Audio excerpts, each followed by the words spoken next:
Salut Maxime, Salut Maxence. tu as 30 ans, tu es chef d'entreprise, tu as monté une entreprise qui s'appelle l'Atelier Imo. Exact. Vous êtes 50 aujourd'hui? Un petit peu plus de 50 au moment où on se parle, ça va assez vite chez nous, donc oui, une petite cinquantaine. Ça fait quoi? Ça fait combien d'années maintenant? Ça fait 4 ans maintenant, on a ouvert en octobre 2020, un modèle qu'on a développé sur la durée et qui aujourd'hui fonctionne bien, a fait ses preuves, donc c'est pour ça on est jamais à l'abri qu'au moment où on tourne, on est la cinquantaine qui soit bien dépassée. Avoir une entreprise de plus de 50 collaborateurs à 30 ans, c'est quand même une success story, non? Success story, tu sais, ça veut tout dire et rien dire. Il y a être entrepreneur, c'est ce que tu dégages sur les réseaux, dans la vitrine. Et puis toi, tu n'es vraiment jamais satisfait en fait en tant qu'entrepreneur. Donc, si on devait s'arrêter là, oui. Si on va au bout de mes ambitions, en tout cas de ce que j'ai dans la tête, on est encore très, très, très, très loin de la success story. Et tu as toujours voulu être entrepreneur? Toujours. Je pense qu'on est entrepreneur. On peut travailler un petit peu ça dans sa tête, de nourrir des ambitions différentes au fur et à mesure qu'on évolue dans la vie. Oui, mais quand tu nais comme ça, en tout cas pour moi, oui, j'ai toujours voulu foncer. Puisque entrepreneur, finalement, si tu prends le terme, qu'est-ce que ça veut dire entrepreneur? Entrepreneur, ça veut dire entreprendre, ça veut dire entreprise. On ne parle pas forcément de business. Être entrepreneur, c'est entreprendre des démarches aussi, c'est aller de l'avant. Et finalement, c'est pour ça un petit peu que je résonne avec le mot success story qui me plaît pas, mais pas de m'avoir posé cette question-là, pas du tout Max, vraiment qui me plaît pas dans le sens où finalement c'est très subjectif. Être entrepreneur, c'est se donner des objectifs tout le temps, être toujours affamé et avoir toujours envie d'aller plus loin. Depuis qu'on se connaît, Maxime, je t'ai toujours vu entrepreneur. Tu as plein de projets tous les jours, tout le temps. Ça a été quoi le point de départ? Le point de départ, c'est un entrepreneuriat. Tu vois, une fois de plus, quand je te donne ma définition juste avant de ce que moi, pour moi, est l'entrepreneur, le point de départ, c'est de l'expertise comptable. En fait, c'est l'amour des Ah ouais? chiffres. Ouais. C'est le fait de tomber vraiment amoureux d'un déclic mathématique, si je peux me permettre, dans l'expertise comptable et cette pluralité de clients et de secteurs différents, de me dire, wow, il y a trop de trucs à faire pour que je reste enfermé face à mon tableau Excel, tu vois, un petit peu. Et puis, le point de départ un peu de la story, c'est bah, du coup, à force de rencontres, puisqu'on en discutera sûrement dans d'autres vidéos ou peut-être dans celle-ci, mais la vie est faite de rencontres, de facteurs chance, d'être au bon moment, au bon endroit. C'est un peu du réchauffé de dire ça, mais c'est une réalité. Le point de départ, c'est une rencontre avec quelqu'un qui me donne les clés d'un business pour me lancer D'accord. à mon compte dans le commerce. Et puis bah, finalement, des années plus tard, on a tout pété sur le domaine du financement. Du courtage en financement. C'est ce qui m'a vraiment lancé dans le monde de l'entrepreneuriat avec un minimum de risque aussi à l'époque, puisqu'on surfait sur la vague, que ce soit les rachats de crédit, etc. Donc je me sens à l'époque très à l'aise, puisque bah, si on revient à ce que je te dis, l'expertise comptable, entreprendre, c'est aller de l'avant, mais c'est pas non plus être téméraire et être fou. Donc, quand en plus tu as la chance d'avoir des facultés à calculer de par une expérience perso, bon, bah, forcément, tu limites un petit peu plus les risques, puisque entreprendre égale risque aussi. Et donc, tu as monté une première entreprise qui était dans le financement Mhm. et qui t'a ensuite amené vers ton entreprise actuelle, qui était Tout à fait. l'Atelier Imo. Tout à fait. Alors, en réalité, dans le financement, on m'a proposé, tu vois, comme quoi, des fois, on va pas toujours que vers l'avant. Des fois, on met des stops. On m'a proposé tout de suite, dès le départ, de l'ouvrir en association, cette structure de financement. Et je suis jeune, j'ai 23 ans à l'époque. Finalement, je fais le choix du directeur salarié de la succursale. J'y reste, je m'y sens bien. C'est mon entreprise de fait puisque c'est moi qui la pilote, c'est moi qui fais les chèques, c'est moi qui fais les virements. Enfin, c'est vraiment ma première boîte. Et en fait, elle me lance dans ce milieu de dingue qu'est l'entrepreneuriat puisque peu importe ce que tu vends, Max, que tu fasses des vidéos, que tu vendes des tasses, que tu vendes des montres, que tu vendes de l'immobilier, quand tu entreprends, il faut générer des contacts. En fait, 70% de ton temps dans l'entrepreneuriat, c'est du réseau, si on utilise le terme que tout le monde adore, after work, réseau, etc. Mais en réalité, au terme stricto sensu du terme, on parle de génération de contacts. Et finalement, je me rends compte, je casse une certaine timidité, ça se voit peut-être moi aujourd'hui, mais je casse une certaine timidité en moi à l'approche de la clientèle, à l'approche de partenaires, à l'approche du B2B aussi. C'est un secteur dans lequel moi je suis beaucoup plus à l'aise, le B2B que le B2C. Et c'est ça qui me fait vraiment kiffer dans l'entrepreneuriat. C'est ça qui me met le pied, puisque quand j'ouvre la structure de financement, moi je suis pas du tout du secteur. Alors aujourd'hui, si on parle à un moment donné vraiment de ma vraie boîte, Atelier Imo, le secteur il est plutôt national que local. Mais à l'époque, quand je commence, ma première ambition, c'est déjà de faire un petit peu de bruit en local.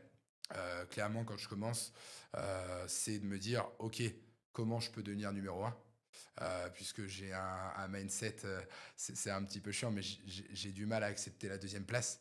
Et je sais que ça prend du temps, à chaque fois, peu importe ce que tu entreprends, mais toute une routine à côté, tout un cheminement fait que, à un moment donné, on arrive forcément à atteindre nos objectifs. Tu sais qu'on m'a raconté une anecdote sur toi. Dis-moi. On m'a raconté le jeune Maxime Cosson qui, à 25 ans, va faire le tour des commerces du coin et va toquer chez les gens, chez les commerçants et distribuer des cartes. Alors, elle est presque bonne. Parce qu'à l'époque, ça, j'ai plutôt 23. J'ai plutôt 23, mais ouais, effectivement, je viens pas de Reims. Je suis parachuté à la tête d'une structure de courtage en crédit. Alors, une structure de commerce, finalement, une entreprise. Parachuté, pas sur le cabis, hein, donc pas de droit, mais de fait complètement. Salut gamin, ouvre la structure et puis fais-nous une inauguration. Ok, super. Et puis finalement, tu prends un attaché-caisse et tu vas faire le tour des commerçants. Personne t'attend. On peut se l'avouer. Je pense que ce que ma femme, si elle peut commenter la vidéo et donner son témoignage, ce sera la vérité. Mais je rentrais le soir, je pleurais. Ouais, je pleurais. Mais Ok. c'est une réalité, mec. Je pleurais en me disant, mais waouh, pourquoi j'ai fait ça? À l'époque, je suis en 7e année d'expertise comptable, je plaque tout, je me balance la tête dans le commerce en me disant, c'est super, qui dit commerce dit rémunération. Déjà, à l'époque, tu verras au cours de l'entretien, mais je pense rémunération avant de penser, ok, l'argent c'est un moyen, comment on fait, etc. En fait, à force de penser à ça, je prenais que des portes. J'ai dû m'adapter à plein de choses, j'ai dû changer mon fusil d'épaule des dizaines de fois, parfois devenir quelqu'un qui était plus le Maxime Cosson d'origine, et puis Dieu merci, j'étais bien entouré, on est venu me rechercher, on m'a fait mollo gamin. Mais ouais, effectivement, à l'époque, la story, elle est vraie, c'est que à 23 ans, je débarque à Reims, je connais personne et personne m'attend, quoi. Et voilà un petit peu le début de l'histoire. Et qu'est-ce que tu penses du fait de... quand tu lances un projet, quand tu te lances dans l'entrepreneuriat, il faut s'entourer, faut aller voir les bonnes personnes, il faut faire du réseau, comme tu le dis, mais comment on fait ça? Alors, il y a plusieurs types de cercles. Euh, le mot entouré, en fait, il est puissant et il doit être central, il doit être au cœur de toi, dans ta tête. S'entourer, c'est déjà s'entourer de proches. T'en as 5 au minimum à avoir, qui te font redescendre sur terre de temps en temps. Ouais, d'avoir une base solide et des gens qui t'entourent. La base solide, l'entourage familial, c'est-à-dire même des copains qui deviennent des frérots, comme on dit, etc. Mais mec, quand t'échoues, t'es solo. T'es entrepreneur, t'es vraiment solo. Le concurrent avec qui tu vas manger au resto de ça, c'est n'importe quoi, c'est de la poudre aux yeux. Quand ça fonctionne pas, des gens qui vont te demander waouh, pourquoi ça fonctionne pas, Max? J'ai entendu, ça va, etc. C'est des faux, ça va. Il y en a que 5-6 autour de toi qui doivent être là, qui doivent t'aider, qui doivent te réconforter. Et peut-être te remettre aussi les pieds sur terre, de te dire ok, regarde, t'as voulu faire ça, ça n'a pas fonctionné, mais peut-être que finalement tu veux aller au point B en passant par le point A, mais c'était peut-être pas ça. Est-ce que finalement c'est pas le point C que tu vises? Enfin, je sais pas si tu vois ce que je veux dire, mais et ça c'est aussi vrai dans les moments de doute, d'échec. Parce que on pense tous échec quand une boîte elle coule. Non, c'est pas vrai. En fait, des échecs, si tu es entrepreneur, tu le verras, c'est des échecs, tu en as tous les jours. Ça peut être un échec avec des collabs, ça peut être un échec dans un partenariat, etc. Donc des montagnes russes, comme je dis souvent dans la structure, on en a tous les jours. Donc si tu n'as pas cette base solide qui te relève, ça fonctionne pas. Mais attention, il y a aussi vraiment un très très très très très gros piège dans l'entrepreneuriat. C'est que tu penses que tout le monde est content pour toi. Et ça, vraiment, si j'avais aujourd'hui, alors J'espère pas devancer tout ce que tu voulais me poser comme question, mais si aujourd'hui je devais donner le meilleur conseil, tu es tout seul dans l'échec, tu es solo dans la victoire. C'est-à-dire que tu me parles de success story juste avant, c'est un trop gros mot, mais success quand même. Parce que si tu fêtes pas tes victoires, à un moment donné, tu regardes jamais derrière toi. Et du coup, si tu regardes pas d'où tu viens, tu peux pas savoir où tu vas. Ça, c'est une réalité. Et vraiment, personne n'est content pour toi. Tout le monde sera là quand tout ira bien. Mais en réalité, c'est pas que français. Tout le monde dit oui, c'est les États-Unis, c'est trop bien, tu peux, etc. Non, c'est partout pareil, c'est l'humain. L'humain, il est fait pour être bien plus présent quand ça va pas que quand ça va. On dit toujours quand tu es tout en haut, tu es bien entouré, mais en fait, finalement, t'es pas entouré sainement. Donc, j'ai peut-être un peu trop tourné autour de ta question, Max, mais pour moi, le nerf de la guerre dans l'entrepreneuriat, dans tout ce que tu fais, c'est l'entourage et les 5 doigts de la main qui doivent être autour de toi. Donc c'est quoi pour toi l'intérêt de rejoindre une communauté, les gens qui pensent comme toi, qui du partage d'expérience, c'est quoi l'enjeu? Bah, si tu veux, moi j'aurais tellement aimé avoir quelqu'un vraiment de près de moi, en dehors de tout ce qu'on peut voir sur les réseaux, des fois des mecs à 300 000 followers, etc., qui en font carrément un vrai business. Moi l'idée c'est de se dire, les mecs, on est tous les mêmes. On se réveille tous le matin, on s'endort tous le soir de la même manière, à peu de choses près. Ça dépend de ce qu'on met sur nous, mais et c'est de pouvoir se donner les petits conseils, les retours d'expérience. Alors attention, une fois de plus, retour d'expérience de Maxime Cosson, et tu verras l'idée de créer cette communauté commune tous ensemble, c'est de pouvoir inviter une multitude de potes entrepreneurs qui sont parfois montés très haut, descendus très bas, qui sont, on va dire, dans 95% des cas, des TPE. Parfois, j'ai des potes qui ont monté des business qui font 50 millions d'euros de chiffre d'affaires, qui ont un regard complètement différent sur certains points dont on discute dans la communauté. Et finalement, pour moi, aujourd'hui, réussir, tu ne peux le faire que d'une seule manière. Faut copier, valider, adapter et travailler avec ton modèle. Peu importe ce que tu fais. C'est-à-dire que le point de départ, c'est que si tu veux monter le Mont Blanc, tu vas pas te réveiller demain matin avec un sac à dos et dire, tu sais quoi, j'y vais à la Walligen. Non, non, tu vas regarder quels sont les chemins, quels sont les tutos. Aujourd'hui, on Ouais. regarde tous des tutos, mais qui a fait quoi pour y aller.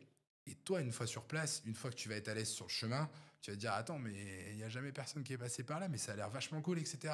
Et ben, entreprendre, c'est ça. C'est-à-dire que nous, on est juste là pour dire, les mecs, voilà ce que nous, on a fait, voilà où on en est. Peut-être que dans 1 an, 2 ans, 3 ans, on est dans le down total. Peut-être qu'on sera carrément parti en orbite et de toute façon, on y arrivera. Puisque si tu pars pas positif, ça fonctionne jamais.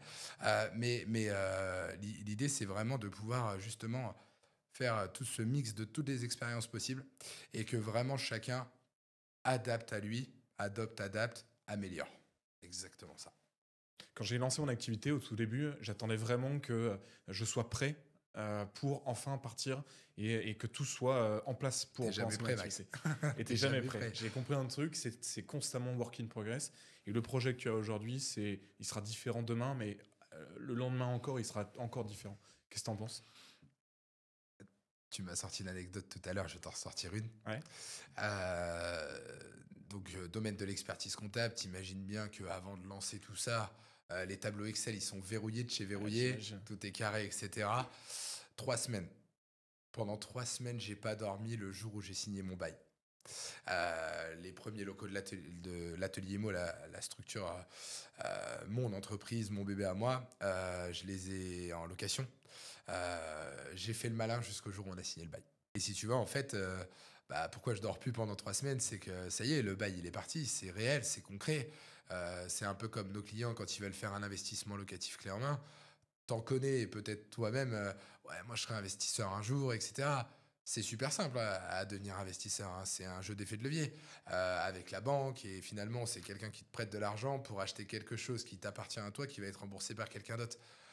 Et pour autant, en fait, il y a une réalité, c'est le passage à l'action. Et une fois que tu as mis le doigt dans ça, finalement, ouais, effectivement, il faut rentrer du cash. Faut y aller. Ouais. Tu as signé le bail, tu as le loyer qui arrive. Le loyer, si tu as signé le bail, c'est que tu as passé des partenariats, que ce soit pour tes logiciels, pour ta pub, pour dépenser le fric que la banque elle t'a prêté au départ. Mais tôt ou tard, il faudra le rendre. Donc en fait, voilà, t'es parti, t'es plein d'ambition au départ. Et c'est là où j'aurais aimé avoir une communauté comme ça, de mecs qui me font, qui me partagent un petit peu le tips pour me dire, ok, je suis pas solo à pas dormir, Tout va bien se je suis passer, tu pas vas voir. solo, Ouais. tout va bien se passer dès lors que, en fait, le secret de l'entrepreneuriat, c'est que tu n'as rien à vendre, c'est toi que tu vends, c'est ton idée, c'est ton produit. Donc si toi tu bosses et que tu te donnes les moyens, il n'y a pas de raison que ça fonctionne pas. On m'a souvent dit, on achète d'abord la personne que tu es avant d'acheter ce que tu vends. C'est ça, finalement.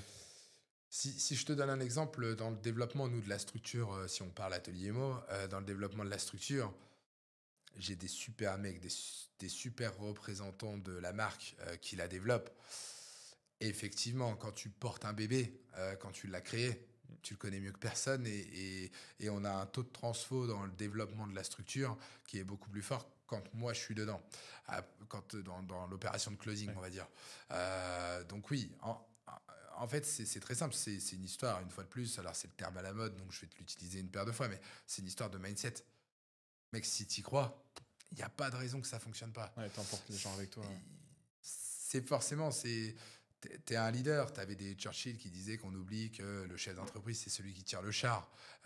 Mais c'est une réalité. C'est qu'en fait, t'es solo, mais t'es solo à conduire le TGV. On a tous croisé des mecs qui disaient ouais, moi je suis entrepreneur et c'est ça mon métier. Je comprends pas cette notion-là. Et en fait, ça fait quelques temps seulement que j'ai compris que l'entrepreneuriat, c'est plus un état d'esprit en fait, c'est un mode de vie. C'est ça, être entrepreneur, ça veut tout dire et rien dire. Être entrepreneur, ça veut dire aller de l'avant. Être entrepreneur, c'est foncer, c'est calculer, foncer, Mm. prendre des risques. C'est entreprendre de créer son association de foot, entreprendre des projets de changer d'habitation principale avec ta femme. Mais entreprendre, on le réduit vraiment dans, dans, dans, dans la façon de penser, on le réduit à celui qui crée sa boîte. Et c'est ça, finalement, c'est quoi? C'est aller de l'avant. T'en as qui vont entreprendre des carrières aussi en montant les strates dans une banque, dans des choses comme ça. C'est un esprit de winner.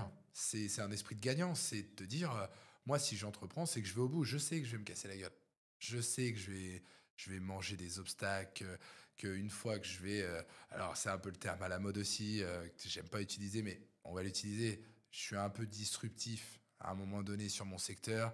Bah ouais, je vais faire peur, donc je vais avoir plein d'ennemis. Et entreprendre, c'est ça, c'est foncer, aller devant, embarquer un maximum de gens dans tes projets, peu importe dans quoi tu entreprends. Hein. Et à la fin, finalement, ton métier, c'est être entrepreneur. On revient toujours à la même chose, c'est générer des contacts.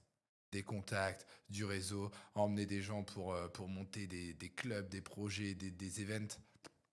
T'es entrepreneur, mec. Entrepreneur, t'as pas de limite. Et c'est ça, vraiment, moi, à ta question de tout à l'heure, de te dire, t'as toujours voulu être entrepreneur. Et 1000 fois, mec. Limit is the sky. Tu parlais de concurrence. J'imagine que quand tu as monté l'atelier Mo au début, tu n'as pas eu que des amis.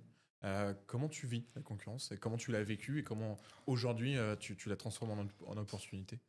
Ah, la concurrence, Max. Au début, t'es gentil. Tu crées. T'es un peu le mec qui ressort du lot en mode ah, c'est bien, c'est un nouveau truc, mais on va aller boire un café. Des concurrents, alors nous, dans nos métiers, on parle de confrères. Des concurrents qui viennent boire des cafés, au début, t'en as plein. Parce que, comme je te disais tout à l'heure, dans tes victoires, c'est pareil, t'as plein de monde qui vient voir, mais t'as beaucoup plus de monde qui t'appelle quand tu fais un échec. Quand tu vis un échec, bah, la concurrence, c'est pareil. Au début, ils viennent te voir, ils discutent avec toi, c'est bien ce que tu fais. Mais ça dure vraiment la première année. Puis après, tu commences à t'installer. Et ennemi, c'est un peu fort, parce que ennemi, ça veut dire avoir la haine d'eux. Alors, c'est très certainement le cas chez des confrères hein, qui ont la haine d'autres. Mais finalement, la concurrence, elle fait du bien. Parce que elle te tire vers le haut si tu l'utilises une fois de plus comme une arme pour te lever le matin. Moi, en fait, j'ai pas de concurrent, je suis solo. C'est-à-dire que dans ma tête, je me dis, j'ai des objectifs, j'ai un modèle qui fonctionne, qui s'est inspiré d'autres modèles, je te l'ai dit tout à l'heure, hein, adopte, adapte et améliore. On n'a rien créé du tout. On a juste utilisé des choses qui existaient, on les a adaptées à nous, on les a processisées et on les a améliorées. Et en fait, en faisant un mix de tout ce qui fonctionnait, finalement, la concurrence, elle nous a fait du bien puisqu'elle nous a permis de créer notre modèle. Parce qu'elle nous a permis de voir ce qui ne fonctionnait pas et aussi ce qui fonctionnait très, très, très bien chez les autres. Finalement, la concu, elle te galvanise, mec. C'est-à-dire que moi, je suis là pour finir premier. Je suis, quoi qu'il arrive dans mon état d'esprit, je suis le max gentil. On se connaît un petit peu en dehors. Tu sais, je fais de mal à personne, mais quand je suis dans le business, je suis dans le business. Moi, ce qui m'intéresse, chez nous, c'est de partager avec l'ensemble de l'équipe. Je suis quelqu'un qui est vraiment dans le partage dans ma vie perso et du coup, je le transpire dans mon entreprise. Moi, c'est que ceux de mon entreprise, ils aillent au bout et que ce soit des winners. Le reste, on s'en fout. Il y a quelques jours, on parlait de clause de non-concurrence Mmh. dans le contrat de nos équipes. Et tu me Autour disais d'une bière, même. autour d'une bière, c'est vrai. Et tu me disais que toi, avec ton équipe, tu mettais pas de clause de non-concurrence. Pourquoi? J'en mets pas parce que je suis personne pour priver quelqu'un de travailler.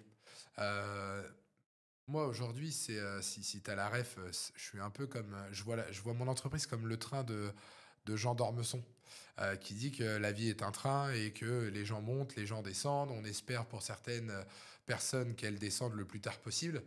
Mais en fait, si à un moment donné, les gens descendent de ton train, c'est qu'il y a forcément des choses que tu n'as pas mis en place, que tu n'as pas fait, et c'est à toi de te remettre en question.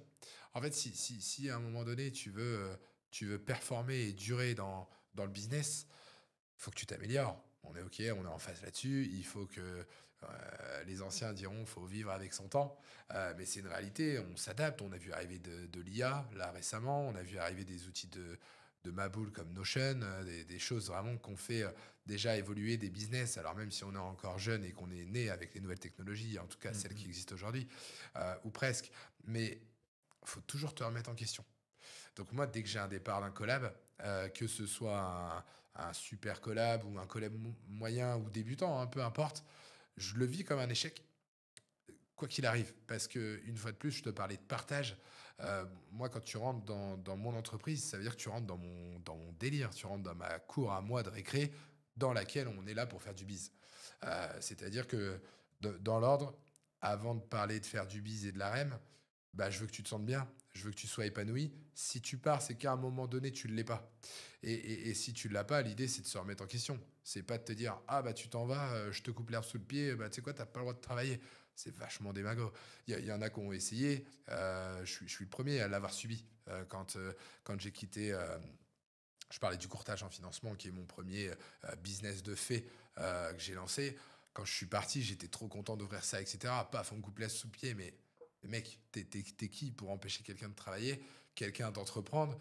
Si la personne part de chez toi fâchée, bah tant pis. C'est qu'à un moment donné, c'est du 50-50, c'est qu'il y a de la com. Si elle part de chez toi pour de nouvelles aventures, sois content. Si, en fait, être entrepreneur, c'est aller de l'avant. Donc pourquoi tu refuserais à quelqu'un d'évoluer, que ce soit en positif ou en négatif pour lui? Après, ça, c'est un autre sujet, mais tu peux pas. C'est pas possible. En tout cas, voilà ma vision des choses. Après, sur des postes ultra stratégiques, je dis pas que c'est des fois quand tu as accès à des données, etc. Mais chez nous, en tout cas, 95% des contrats, enfin des personnes qui composent la boîte, sur la cinquantaine de collabs aujourd'hui, 95% sont sans clause de non-concurrence. Et elle est vraiment bien fondée ta question parce que c'est quelque chose qui étonne beaucoup quand je Ouais, recrute ouais. et c'est quelque chose que je mets en avant. C'est-à-dire que demain, peu importe le business dans lequel je serai, ou dans lequel je suis aujourd'hui, que ce soit l'atelier IMO, que ce soit de l'immobilier en général, que ce soit du financement, de l'assurance ou autre. Mec, si t'es chez moi, que tu veux me quitter et que tu veux t'installer en face de chez moi, je viendrai à ton inauguration et je te dirai que je vais te manger. C'est ça, Ouais. entreprendre, tu vois. C'est pas aller te voir en disant, ouais, t'as pas le droit de travailler parce que t'es en face de chez moi. Bah non, mec, t'es qui? Tu regardes Dans toujours ce cas-là, devant t'es toi, pas en un fait. entrepreneur. Dans ce cas-là, en fait, finalement, l'ennemi dans la vie, c'est toi. Ouais. C'est toi que tu dois surpasser tous les jours, en fait, pour vraiment, pour vraiment aller au-delà. J'ai plein, vraiment, vraiment, vraiment plein de petites anecdotes comme ça, sans rentrer dans le détail, où on m'a dit, ouais, lui, il est parti de chez toi, et t'as vu, ça, ça fait partie une fois de plus, t'es tout seul là. Tout va bien quand tout va bien. Et puis après, les gens, quand ils ont sauté du train, ils racontent l'histoire qu'ils ont envie de raconter. Et combien de fois j'ai entendu des choses. Enfin, ça se voit peut-être à la caméra, j'ai le dos large. Et en plus, il y a du sucre dessus. Mais pour autant, moi, ça me sert juste de me remettre en question et de plus recommettre des erreurs. C'est ça vraiment l'échec de l'entrepreneuriat. C'est pas l'échec vraiment au sens large. J'ai peut-être un peu dépassé les bornes de la question, mais c'est ça vraiment que je conseille. C'est tous les jours, tu as un échec, tu as une réussite. À toi d'en faire une réussite globale. Point. Et Max, c'est quoi ta plus grande réussite? Tu me parles pro, tu me parles perso, tu me parles global. Au global. Au global, si c'est simple, c'est de me dire que quand j'arrive dans l'entreprise ou quand je rentre chez moi, tout le monde a le smile. Elle est là, ma plus grande réussite. C'est que tout le monde soit heureux du délire, du projet et que j'arrive à emmener vraiment tout le monde avec moi. On parle souvent des réussites, mais on parle assez peu des échecs. Qu'est-ce qui a été le plus dur pour toi sur ces dernières années et quelles leçons t'en as tirées? Elle n'est pas simple la question de l'échec parce que si tu veux, on en vit tous les jours. Ce que je te disais juste avant, c'est pas ah, ma boîte elle a coulé, j'ai échoué. Non, des échecs, c'est tous les matins quand tu te lèves, il y a un échec dans ta boîte mail. Quand tu as 50, plus de 50 collabs, il y a un moment donné où tu gères 50 problèmes par jour. Pour moi, l'échec, il est vraiment lié à l'humain. Vraiment, ces moments où bah, tu faisais confiance, tu tends la main. Entreprendre, c'est y aller à plusieurs. En tout cas, dans ma vision d'esprit, dans ma vision de voir les choses, à moi, Maxime Cosson. Et si tu n'emmènes pas les autres avec toi, ça fonctionne pas. Si tu entreprends juste en te disant je vais gagner de l'oseille, mais c'est pas du tout ça, entreprendre, c'est vraiment la dernière pierre. Donc pour moi, c'est vraiment l'humain où des fois, bah, t'emmènes des gens, t'es tout content, etc. Et puis, bah, paf, le chemin, il se sépare. Et là, pour moi, les plus gros échecs à chaque fois, ça a été des associations avec des potes qui ont mal tourné. Ça a été des séparations de collabs. C'est pour ça, moi, les plus gros échecs, c'est à chaque fois, c'est l'humain. Tu parles de notion d'argent dans le monde de l'entrepreneuriat. C'est vrai qu'on a tous des potes entrepreneurs qui nous disent ah, moi, je veux faire du fric. Et c'est la seule et unique raison pourquoi ils font tout ça. Mais j'ai du mal à comprendre cette raison-là. Et une fois de plus, qu'on soit bien d'accord, la communauté qu'on est en train de développer et mettre à dispo pour ceux qui veulent entreprendre, qui veulent aller plus loin dans leur entrepreneuriat, euh, la communauté, forcément, je la veux hétérogène. Donc, il y aura peut-être des personnes qui auront des façons de penser différentes. Et c'est très important. Il y a pas de ligne directrice. Il y a un point tout au bout qui est le succès entrepreneurial. Oui, mais chacun déjà a sa définition. Donc, il y en a qui vont te dire que c'est faire du fric. Tu me posais la question de mon plus grand succès. Je te l'ai dit, pour moi, c'est bah, que tout le monde soit heureux. Alors, c'est pas le monde des bisounours. Dans entreprendre, il y a entreprise, il n'y a pas association de base. Mais finalement, c'est une fin. Et moi, Maxime, je vois l'argent comme un moyen, mais vraiment un moyen de te créer des putains de souvenirs tous ensemble. Tu sais, quand on développe la boîte, bah, on va dans plusieurs villes, on se fait des kiffs de se déplacer, etc. Et c'est à ce moment-là que sert l'argent. Finalement, si c'est entreprendre pour être tout seul dans ta tour d'ivoire, mec, t'as rien compris. Entreprendre, ça veut dire, une fois de plus, et c'est mon leitmotiv à moi, c'est t'emmènes les autres avec toi. Si tu partages pas, n'entreprends pas, mec, tu vois. Voilà. Max, on a tous des références. C'est quoi, toi, tes inspirations? Tu me parles de success story, comme tu dis, ou Ouais, potentiellement. Des gens qui t'inspirent. On parle d'entourage depuis tout à l'heure. Il y a aussi un entourage dont on... Alors, je tairai les noms, mais moi, j'ai mes trois mentors. J'ai trois mecs dans le biz, local et pas local, pas forcément local aussi, quand je pense à un, qui sont des chefs d'entreprise, qui ont créé plus ou moins des mastodontes. Il y en a certains qui ont des boîtes qui font des millions, d'autres qui ont des PME, mais c'est ce que j'appelle moi mes mentors. C'est les mecs qui m'ont inspiré, qui m'ont donné envie et que j'appelle quand il n'y a rien qui va. Ça, c'est le premier point. Après, pour des plus connus, dans notre secteur comme dans l'IMO, on a des mecs comme Christopher Wangen qui ont créé des belles communautés et qui ont aidé, et toujours dans cette histoire de partage, qui ont donné envie à des gens de se lancer dans l'immobilier. Il y a des Yomi Denzel, il y en a plein. Inspirer, c'est fort. Moi, je suis pas quelqu'un qui idéalise. qui regarde ce que les autres font et essaye de faire aussi. Oui, ça, c'est mon leitmotiv à moi. J'ai pas de grosses inspirations pures dures en dehors de vraiment mes mentors.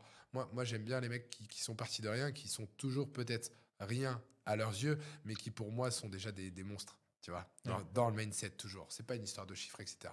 C'est quoi tes valeurs et c'est quoi les valeurs que tu avais avant l'atelier Mo et que tu auras jusqu'à la fin? Les valeurs, tu les perds jamais si tu es bien entouré. C'est-à-dire qu'il y en a certaines que j'ai perdues un jour. Et très vite, en fait, mon entourage est venu me chercher. Je te le disais dans un autre post, sont venus me remettre les pieds sur terre. Et pour moi, la valeur la plus importante et qui peut me caractériser, il y en a deux: partage, humilité. C'est-à-dire que tu gagnes pas tout seul. Les petites victoires, tu les fêtes avec ceux qui t'ont aidé Mm. à rester humble. Tu peux vite t'emporter, mec. Tu passes de j'ai 23 ans, je suis salarié, on me propose de monter une structure, d'être directeur. Déjà, le titre de directeur, je peux te dire que ça te monte à la tête. Et puis, quelques petites années plus tard, tu étais personne, tu connais pas un secteur, tu arrives, tu as une cinquantaine, une soixantaine de bonhommes à nourrir, oui, mais qui te nourrissent aussi. Et tu te dis, waouh, et là, je. Et si t'as pas quelqu'un qui de temps en temps te remet sur le droit chemin de l'humilité, t'es mort. Tu fonces dans le mur. Donc, mes deux valeurs à moi fondamentales, le partage et l'humilité. Après, si on va plus loin, là, je t'ai parlé de partage, d'humilité. C'est bien d'avoir quelques valeurs fondamentales comme celle-ci, mais ça va bien plus loin. Après, il y a des valeurs d'audace, le respect. Le respect, mais pour moi, quand tu partages, tu respectes. Et surtout, l'excellence. Je suis quelqu'un de très exigeant avec moi-même. Et j'ai tendance, et je pense que mon équipe rigolera, mon équipe, même ma femme, rigolera en regardant cette vidéo. Je suis très exigeant avec les gens que j'aime. Et comme j'aime mon équipe, en fait, je suis exigeant avec tout le monde. Donc j'ai vraiment ce côté d'excellence où je suis toujours à la recherche de plus. Mindset entrepreneur, peut-être, j'en sais rien, mais j'ai toujours été comme ça avec moi, être numéro un, numéro un, numéro un, numéro un. Pas pour dire au deuxième, bah non, c'est parce que je suis exigeant avec moi. Et donc forcément, j'entraîne tout le monde dans cette idée-là. Les trois mots, de toute façon, qui sont écrits en gros dans mon bureau, dans ma chambre, c'est résilience, persévérance, performance. Quand on débute dans l'entrepreneuriat, on a souvent, toutes et tous, hein, d'ailleurs, hein, le syndrome de l'imposteur. Comment toi tu le vis? Je suis un entrepreneur. Je suis Mm. pas un manager. Et il y en a un très connu, hein, qu'on aime ou qu'on n'aime pas, Bernard Tapie, qui a dit une vérité un jour et qui est mon leitmotiv aussi, moi, dans la gestion de ma boîte. C'est être un bon entrepreneur, c'est être entouré de personnes qui ont les compétences que toi, tu n'as pas. Donc, si tu veux, le syndrome de l'imposteur, à la fin, on dit Maxime, il dirige une boîte de 50 bonhommes. Oui, mais à la fin, moi, je dirige quelques bonhommes qui dirigent beaucoup plus de bonhommes que moi et qui font davantage tourner la boîte. Donc, soit tu te dis, je suis un imposteur parce que tout le monde pense que c'est moi qui gère tout, soit tu acceptes d'être cette fameuse tête qui tire le char, comme dirait Churchill, ou finalement être imposteur. Pourquoi? L'entrepreneur, c'est lui qui a pris le risque. Donc à un moment donné, si ça grossit, il t'appartient aussi à Mm. toi le succès. Faut pas l'oublier. On est on est dans une société où on aime bien dire pointer du doigt. Tu parlais sur un autre podcast, pardon, de succès, de succès, de quelles sont tes réussites, tes machins, etc. À un moment donné, les gars, faut pas avoir peur de fêter une réussite. Donc, être un imposteur de quoi? Être un imposteur d'un matin, t'être levé, te dire, bon, ok, j'ai rien, je vais essayer de créer et de finir à 50 bonhommes. Non, les mecs, on est parti de rien. Et on est toujours nulle part. On arrivera peut-être un jour quelque part. Il n'y a pas d'imposteur. Max, dans tout ce que tu fais au quotidien, tu as une stratégie, tu as un goal vers lequel tu vas aller? Forcément, il y a l'objectif de liberté temporelle et financière. Temporelle, c'est-à-dire kiffer, pouvoir être n'importe où dans l'espace et être aux quatre coins de la planète et que les business tournent tout seuls. Liberté temporelle et financière. Et pour ça, vraiment, dans la strat, moi, j'élève dans chaque business, Mm. j'élève vraiment des personnes. Mon objectif, c'est qu'elles deviennent plus fortes que moi et qu'elles maîtrisent mieux le business que moi. l'équipe et deux, trois personnes à chaque fois sélectionnées qui sortent un petit peu du lot pour que le business tourne tout seul et que moi, je n'ai plus à être sollicité quand vraiment il y a un gros problème. Voilà ma vraie strat à moi, c'est de pouvoir aujourd'hui donner les clés à une communauté d'entrepreneurs, mais qui finalement va être aussi peut-être entrepreneur dans l'immobilier. Donc l'atelier IMO va peut-être pouvoir aider ces entrepreneurs dans leur projet entrepreneurial d'investisseurs en immobilier. Tu vois un petit peu dans la stratégie. Puis bah, après les gars, on va pas rentrer dans le détail. On est entrepreneurs, mais on partage. Mais viens travailler chez moi, Max. Tu la connaîtras la stratégie. Tu vois. On a parlé de l'importance de faire partie d'une communauté, de pouvoir échanger, partager les expériences. Qu'est-ce que toi, tu peux proposer à tous les gens qui te suivent? Moi, ce que je propose aux gens, c'est de ne jamais oublier que être entrepreneur, c'est générer des contacts. C'est la vie, c'est une opportunité, mec. C'est-à-dire qu'aujourd'hui, je suis atelier IMO. J'emmènerai atelier IMO le plus loin possible, mais Ouais. peut-être que d'autres rencontres feront que bah, je ferai autre chose, que je cumulerai atelier IMO avec d'autres choses, et je me le souhaite. Moi, je passe ma vie à générer des contacts. Et pour ça, en fait, c'est pour ça qu'on crée la communauté Common. L'idée, c'est que les entrepreneurs ils puissent échanger ensemble. On l'a déjà fait avec Atelier Emo. On a créé l'Atelier Connect partout en France au même moment. Tous les mois, il y a un petit déj qui se passe avec que des entrepreneurs. Tu peux même être agent immobilier ou un conseiller en investissement immobilier, c'est-à-dire sur le papier concurrent de l'Atelier Emo. T'es le bienvenu. T'es entrepreneur, t'es le bienvenu. Te pose même pas la question. C'est vraiment l'idée, c'est de ce conseil de se dire que pour réussir, faut sortir, faut rencontrer. Et c'est ma mère qui me disait, avec une langue, on va partout. Et finalement, ce conseil-là, elle me le dit plus aujourd'hui puisque j'ai grandi et que j'ai été bien plus loin que ce qu'elle voulait dire dans le partout, je pense, dans sa tête. Euh, mais c'est vraiment, vraiment le leitmotiv de la life d'un entrepreneur, c'est que va partout. Il y a personne qui se moquera de toi. Il y a personne qui... Tu sais, si tu te plantes, demain, tout le monde a oublié. À l'instant T, t'es le sujet principal et dans 48 heures, tout le monde aura oublié, mec. Donc finalement, pousse les portes. Pousse. Maxime, tu nous as expliqué que tu avais eu plusieurs projets entrepreneuriaux. Le dernier en date, c'est l'atelier IMO. Oui, tout à fait. Pourquoi tu as choisi l'immobilier? Passion. Expertise comptable, puis courtage en crédit, puis immobilier. Et il y a vraiment ce côté passion et de se dire, tu sais, tu prends la route et tu prends ta voiture, pardon, et tu fais le trajet Paris-Reims. Et bah, quand tu roules, tout ce qui est à gauche ou à droite appartient à quelqu'un. Hmm. Tout est immobilier dans le monde en fait. Et il y a forcément toujours un propriétaire. Et on parle quand même du besoin primaire qui est de se loger. Donc oui, on a des crises, on a des cycles dans l'immobilier. C'est fréquent, c'est tous les 10 ans, 15 ans. Tout le monde a son avis sur la question. Mais pour autant, c'est un marché qui ne s'arrêtera jamais. Et être entrepreneur, c'est aussi choisir son marché.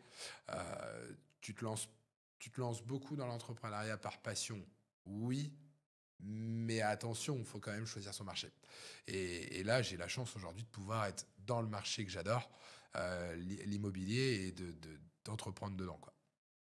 Et Max, c'est quoi l'histoire de l'atelier IMO? L'histoire de l'atelier Mo, finalement, elle est assez simple. C'est qu'à l'époque, je suis courtier en crédit, donc directeur de la structure de courtage dont on avait parlé. Et puis, en tant que commercial, j'ai la chance pour moi que ça fonctionne bien et on commence à investir dans l'immobilier. Et quand on investit dans l'immobilier avec madame, on se rend compte que finalement, c'est le parcours du combattant. Tu as déjà un problème de devoir trouver des biens, de devoir aller les visiter. Tout ça, ça prend du temps. En fait, c'est ça que je veux te dire, c'est que une fois que tu les as trouvés, il faut visiter, il faut faire des offres, il faut les négocier. Et finalement, c'est que le point de départ que de l'acheter, puisqu'après, il faut trouver les artisans, rénover les biens, etc., jusqu'à atteindre enfin ta rentabilité, qui est la mise en place d'un locataire sous réserve qu'en plus qui paye et de ne pas avoir le relancer. Et finalement, à cette époque, on se dit que ce serait bien d'avoir une structure qui propose un accompagnement de A à Z. Trouver un bien, gérer les travaux, gérer l'ameublement, faire la mise en location, la gestion. On est peut-être en 2018 à l'époque, si je te dis pas de bêtises, ça correspond à peu près aux premiers investissements qu'on fait, donc ça doit être ça. Mais à l'époque, ça cartonne pour moi, donc l'idée, on la laisse dans un placard. Et puis arrive une période qu'on a plus ou moins vécue selon les personnes touchées ou pas, bien ou pas bien. Arrive le Covid, qui me permet, moi, pendant le confinement, Je vais pas mentir, j'ai joué un peu à la console aussi, les mecs, hein. Comme beaucoup pendant le Covid, on a profité. Mais en soi, moi, c'est une époque à laquelle j'ai pu réfléchir à ce que vraiment je voulais, ce fameux petit chez soi plutôt qu'un grand chez les autres. Et je pose sur une feuille et je dessine plein de logos. Je fais plein de business plans. Je m'éclate vraiment pendant ces 2 mois et demi à me dire, waouh, ok, si je mets ça en place, etc. Et je crée l'atelier IMO. L'atelier IMO, finalement, ça arrive en octobre 2020 comme une structure qui ne fait que de l'investissement locatif clé en main. Au départ, nous, on ne fait pas de transactions immobilières. Ce qu'on fait, c'est qu'on source auprès d'agences, auprès de particuliers et autres, des biens rentables pour un portefeuille d'investisseurs qui, eux, veulent qu'une chose, c'est qu'on leur apporte sur un plateau un projet global dans lequel on va les accompagner sur la trouvaille du bien, l'aménagement intérieur, la rénovation, puisque c'est là où tu fais ta plus-value dans l'immobilier, hein, la gestion des travaux, l'ameublement si on va sur du LMNP, loueur meublé non professionnel ou autre, et surtout, l'accompagnement avec la vie du locataire. Et au départ, dès le début, ça cartonne. On est fin 2020, on sait tous que l'immobilier a flambé en sortie de Covid et justement, en fait, ça a flambé peut-être un petit peu trop vite puisqu'on a eu une augmentation du prix du capital. On a eu l'augmentation du prix des travaux avec les réformes énergétiques, les diagnostics de performance énergétique, la modification des fameuses lettres EFG hein, qui sont interdits au fur et à mesure à la location. Et très vite, vie d'entrepreneur quelque part, je me suis remis en question, j'ai fait comme diraient les Anglais, un re-engineering de la boîte et j'ai transformé l'atelier IMO en centre immobilier sur mesure. C'est-à-dire qu'aujourd'hui, chez nous, tu es capable d'être accompagné en menu complet. On te trouve un bien, on te fait les travaux, on te finance, on te trouve un locataire, on te le gère. On est aussi capable de t'accompagner sur de la résidence principale. On te trouve une maison, max demain. On est capable aussi de t'accompagner sur les travaux, sauf qu'on ne fera pas la mise en loc, etc., mais le financement au passage. Et puis finalement, c'est aussi un menu à la carte. Tu ne peux que trouver un bien avec nous, puisque finalement, nous, on a une agence on ne peut plus traditionnelle qui te fait, dans son métier intrinsèque, qui fait de l'achat, de la vente, de la location, de la gestion, que ce soit de résidence principale, secondaire ou locative. Mais moi, j'ai un deuxième client. Et finalement, qui devient presque mon premier client, c'est d'apporter des services et des outils à mes collabs, à mes conseillers, pour ensuite servir le client final qui est l'acheteur, le vendeur, l'investisseur, la personne qui a besoin d'un financement chez nous. Et pour ça, en fait, moi j'ai besoin d'avoir des conseillers qui soient épanouis et qui développent une carrière. Et donc, au sein de ces agences traditionnelles, en tout cas pour la partie vraiment sécurité du compromis, sécurité de la transaction pour nos clients, bien en fait, j'ai rajouté tout un package de réseau de mandataires qui permet à l'équipe de pouvoir constituer elle-même son équipe et de répartir vraiment la valeur et la richesse créée par l'entreprise entre tous les maillons de la chaîne qui la composent et qui la forment. Et finalement, si je devrais résumer l'atelier IMO, un centre immobilier clé en main, oui, mais avec une équipe ultra dynamique et motivée par toujours ces 6 valeurs que sont chez nous le partage, l'humilité, l'audace, le respect, l'excellence et la loyauté. Quel est l'intérêt pour un client de venir à l'atelier IMO plutôt qu'une autre agence? Chez nous, il va pouvoir être pris en charge par plusieurs services qui vont l'accompagner tout au long de son projet.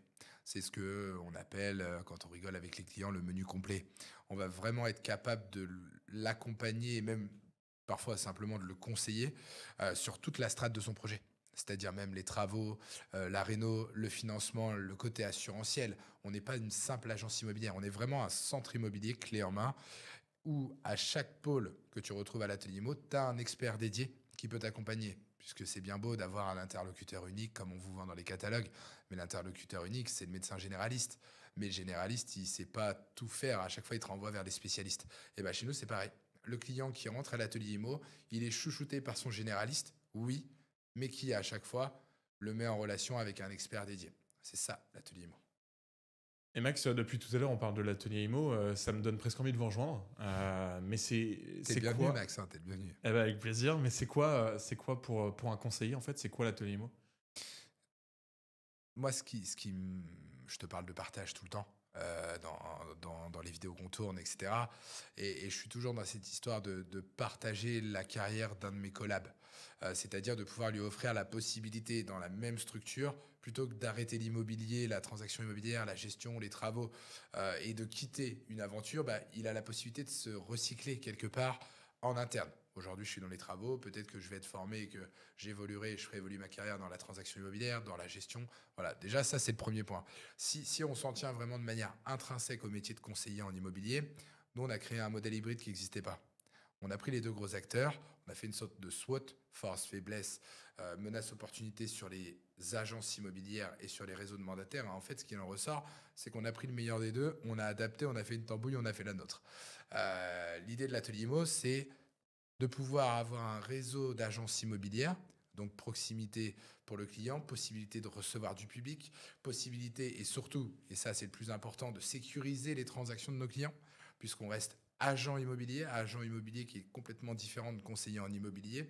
Agent immobilier, ça veut dire porter une carte immobilière et pouvoir signer des compromis, des avant-contrats. C'est vraiment ce qui engage, c'est la vraie valeur ajoutée d'un professionnel de l'immobilier et de pouvoir engager nos clients sous 48-72 heures. Ça, c'est pas possible dans les réseaux de mandataires.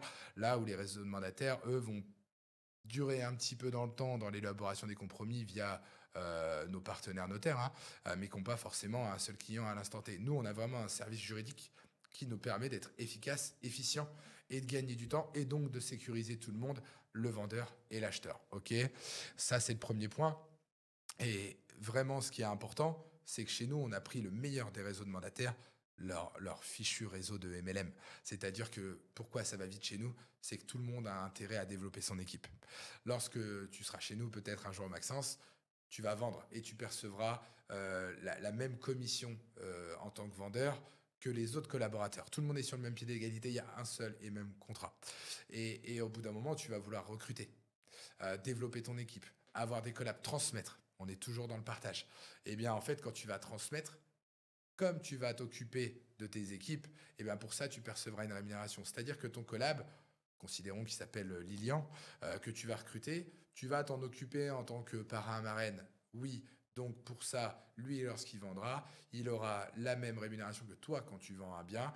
Mais sur la partie résiduelle agence, moi, je reverse 7, 3, 2, 1% de richesse créée entre les 4 strates de managers au-dessus de parrain et de marraine. Ce système-là, il est efficace puisqu'il donne envie de développer son équipe et vraiment de raccrocher du monde au projet. Mais il n'est pas efficace et il n'est pas pérenne dans le temps. Et ça se voit, hein, on a des réseaux de mandataires qui sont énormes, mais qui ont des moyennes de production et donc de chiffre d'affaires générés qui sont très faibles et 2 à 3 fois moins élevés qu'en dans une agence traditionnelle.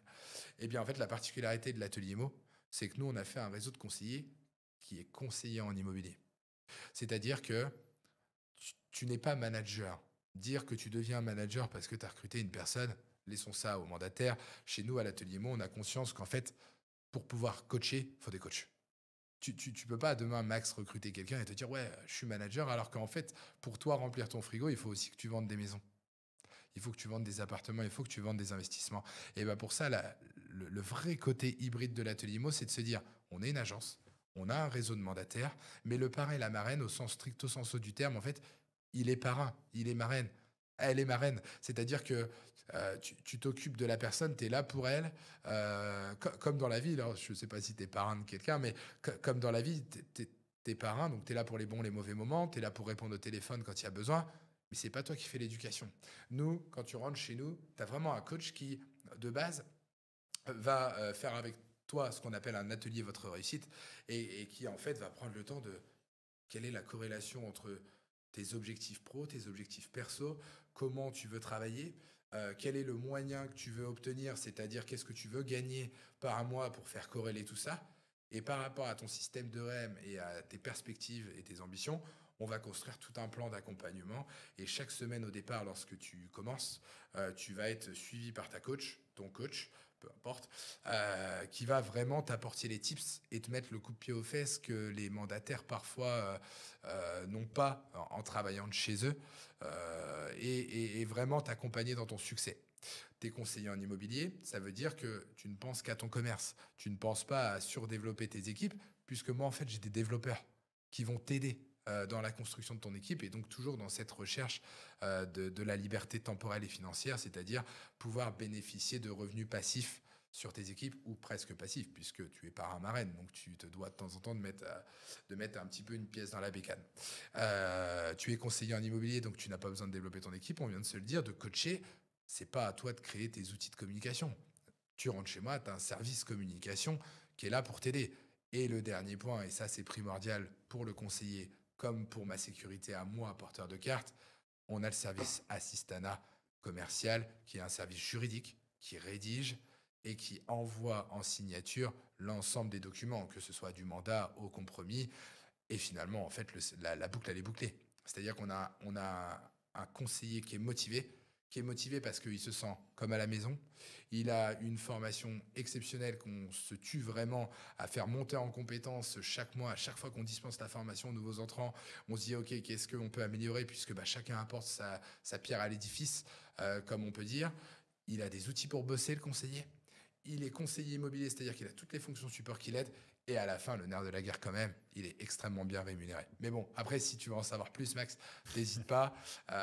On a www.l'atelierimo.fr sur lequel tu peux aller te connecter et tu as un espace recrutement, tu vas pouvoir télécharger le livret. En gros, tout ce que je viens de te dire est résumé en une dizaine de pages. Et puis, au cas où, tu as mon numéro. Max, si on a une question sur l'entrepreneuriat ou sur l'immobilier en général, ou voire même l'atelier IMO, est-ce qu'on peut t'écrire? Où est-ce qu'on peut te retrouver? Soit tu m'écris en MP, puisque si tu es sur mes réseaux sociaux, tu peux m'écrire directement, ou alors sinon sur le site www.l'atelierimo.fr. Si je dis pas de bêtises, il y a mon numéro de téléphone qui traîne quelque part.